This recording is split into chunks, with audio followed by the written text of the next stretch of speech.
It's showtime, baby.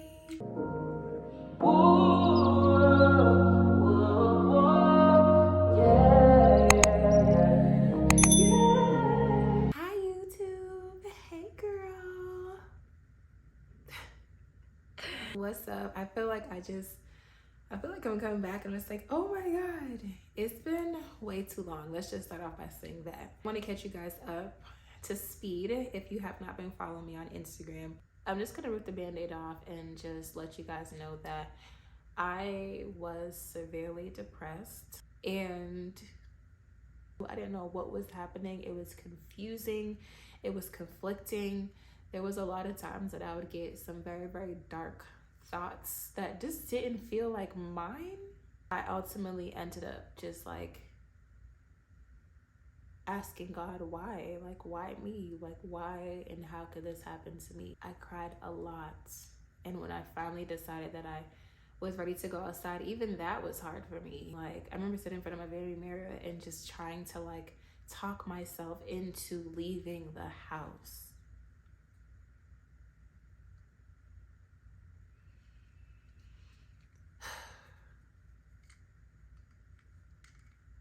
I started to get closer to God.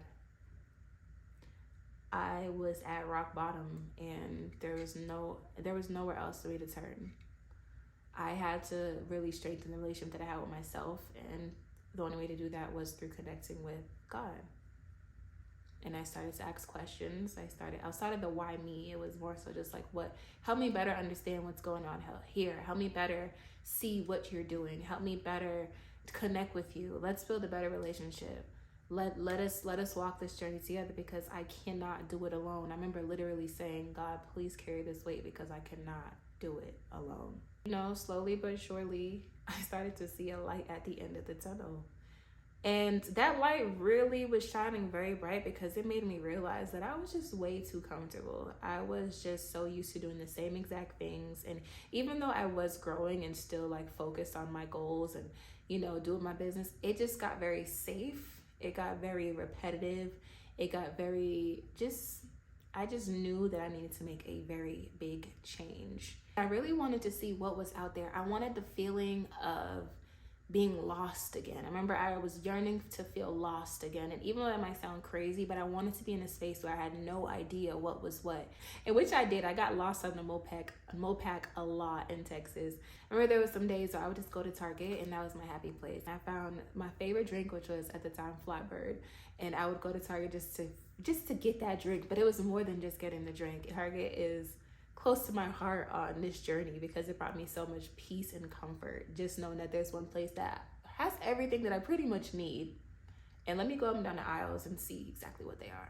But you know, I really took a lot of time to just find myself again and to really learn this new version of myself. I really believe I was grieving the loss of my old self, which is why it hurts so bad, because in order to go to the next version of my life, I really needed to understand that she can't come in the way that she wants to come. Like the old version cannot exist anymore. There were a lot of things that she was doing that just didn't align with where I needed to go, and leaving her was probably one of the hardest things, and grieving her was 10 times harder.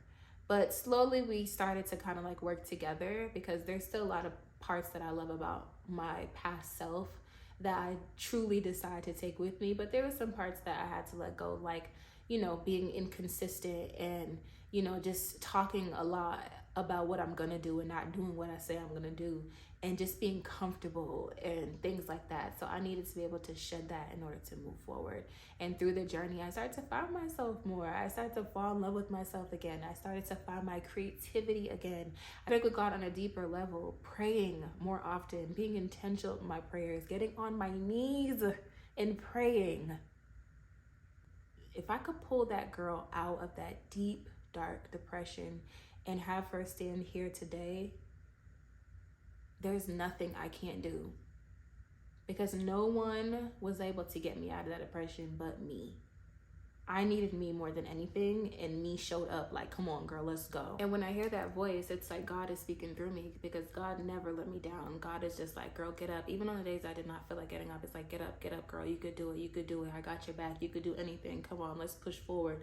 Let's do this. And that is what kept me going. And that is what helped me find strength and power to start this next phase, the next chapter of my life.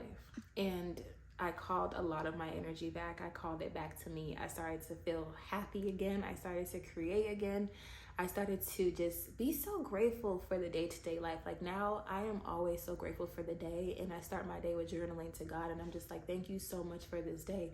Thank you so much for this breath. Thank you for the ability to speak. And I feel like it has made me so much stronger. It has made me so much more powerful. It has given me just this undeniable sense of self and drive and confidence that I just didn't have before. And, you know, it was hard going down that road, but the girl that stands here now is this girl because of it. Just want to say I really appreciate the fact that you guys were reaching out to me and seeing where I was, what I was doing. There was people that was writing like, oh my God, like, girl, I'm happy you're back, but I was worried. And I laugh now, but in the moment, I just did not have the capacity or the bandwidth to respond and get back to y'all. But I really do appreciate, and I am forever grateful for anybody that did think of me and did either pray for me or text me or DM me or call me or just sending love and energy towards me, because you didn't have to do that. And the fact that you did is just, I'm just forever grateful. I'm excited for this new phase and chapter in my life. I did also start a TikTok. TikTok really helped me just like get way more comfortable speaking in front of a camera. It helped me just share my personality more. It helped me just get out of the box of just a beauty girl. I just landed a collaboration with Arm & Hammer. I'm doing collaboration with Their Breath. I just landed my first 4-figure brand deal of this year with L'Oreal Luxe. So I'm so excited about that. I did a Black Swan makeup look that is now up on Instagram, and it is on TikTok. I do know that I am committed to really creating exceptional content. I want my platforms going forward to be representative of that. I want to speak on mental health and depression a lot more. I also want to talk more about self-love and the core values of just being a confident and strong person in general. And I really want anyone to comes across my content to not only be inspired and motivated, but the purpose of my content is to make the world a lovelier place. And through the process of grieving the loss of my old self, having a tiptoe battle with my ego, and being able to shed different parts of me, I have learned that my purpose is bigger than me. It's bigger than fear. It's bigger than doubt. It's bigger than any obstacles that come my way. Like I'm here to continue to be the light and to share the light with everyone on this earth as much as I can, and I'm gonna do that and go out with a bang. I wasn't gifted these hands to do makeup and this vision in my eyes to see through things and to see concepts and just to be a dope ass creative being. So I'm not gonna waste my talents. Please, if you guys have any content that you guys want me to talk about or touch on, or even share more of my story, if you guys want a little bit more, that I just kind of grazed over everything. But definitely let me know in the comment section. I missed y'all. I'm happy to be here, and I'm so thankful and so grateful. And I just hope that you guys are ready to receive me with open arms.